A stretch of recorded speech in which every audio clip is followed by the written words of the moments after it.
आज हमें बड़ा गर्व है कि आज दो समूहों का सम्मान करने का अवसर हमें प्राप्त हो रहा है। जय हनुमान रामचरितमानस प्रचार समिति ट्रस्ट एवं बिंग मानव सेवा संस्थान की ओर से आज का यह आयोजन पुलिस व पत्रकार बंधुओं का सम्मान, और इस प्रकार से पुलिस कानून की व्यवस्था को बनाए रखती है, अपराधियों को पकड़ती है और हमारे जीवन में सुरक्षित बनाती है, और पत्रकार बंधु हमारे आसपास होने वाली घटनाओं को सही जानकारी देते हुए भ्रष्टाचार का पर्दाफाश करते हुए समाज को जागरूक करते हैं।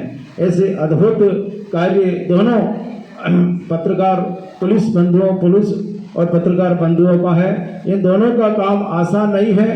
दोनों का काम बड़ी पुलिस को हर पल खतरे का सामना करना पड़ता है। वे अपनी जान जोखिम में डालकर हमें सुरक्षित रखते हैं। ठीक उसी तरह पत्रकार बंधु सच्चाई की तलाश में जोखिम उठाते हैं और उन्हें अक्सर दबाव, धमकियां और कई प्रकार मुश्किलों की परिस्थितियों का सामना करना पड़ता है, लेकिन निर्भीक होकर के समाज को सच्चाई सामने ला करके इस समाज को एक व्यवस्थित जीवन जीने की कला आपसे सीखने को मिलती है। ऐसे पत्रकार बंधुओं का बहुत बहुत धन्यवाद है, और अपनी कलम से और कैमरे के जरिए हमें जागरूक करते हैं। ये सम्मान समारोह उनके लिए समर्पण और साहस और बलिदान का प्रतीक है। आप सभी को बहुत बहुत धन्यवाद है। बोल सियावर रामचंद्र भगवान की जय हो। इसी क्रम में अब हम आगे की ओर बढ़ते हैं।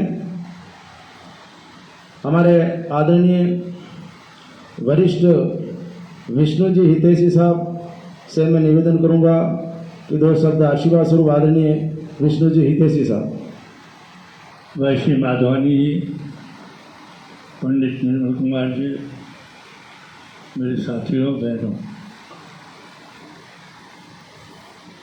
रामचरितमानस प्रचार समिति और बिंग मानव सेवा समिति के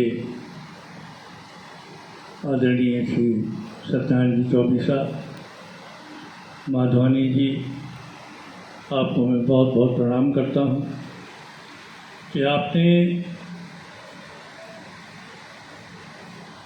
लोकतंत्र की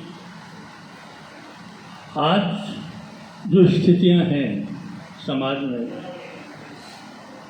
और उन परिस्थितियों में जो दो फैक्टर बड़े महत्वपूर्ण हैं, पत्रकार और पुलिस, आपने उनको सम्मानित करने का, उनको प्रोत्साहित करने का काम किया।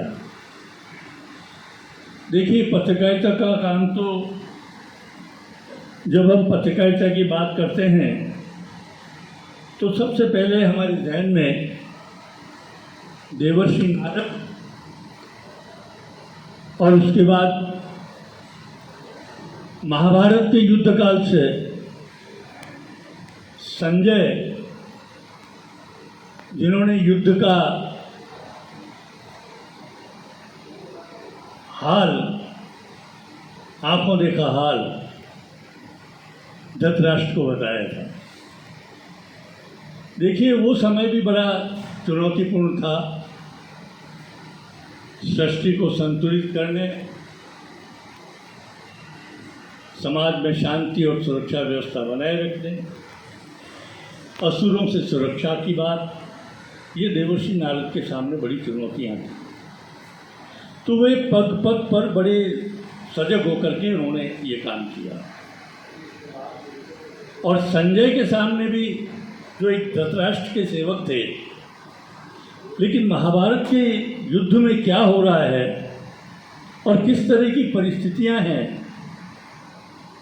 जो धृतराष्ट्र को आहत कर सकती हैं, बावजूद इसके उन्होंने उस धर्म को निभाया।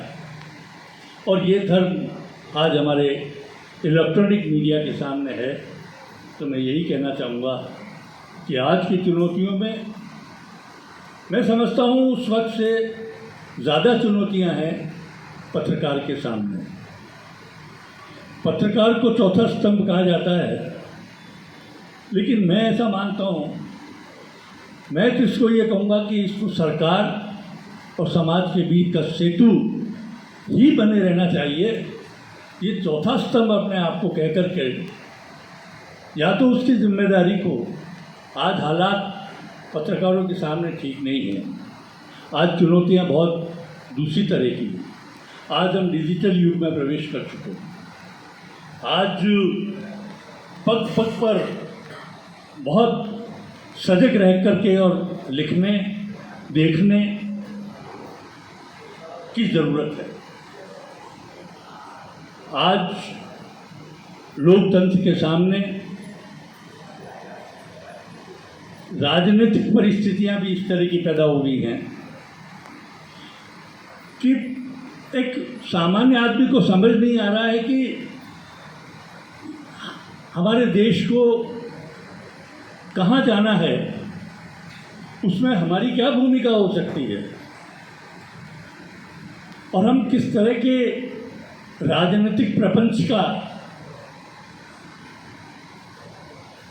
शिकार हो रहे हैं। ऐसे में पत्रकार के सामने बड़ी चुनौतियां हैं।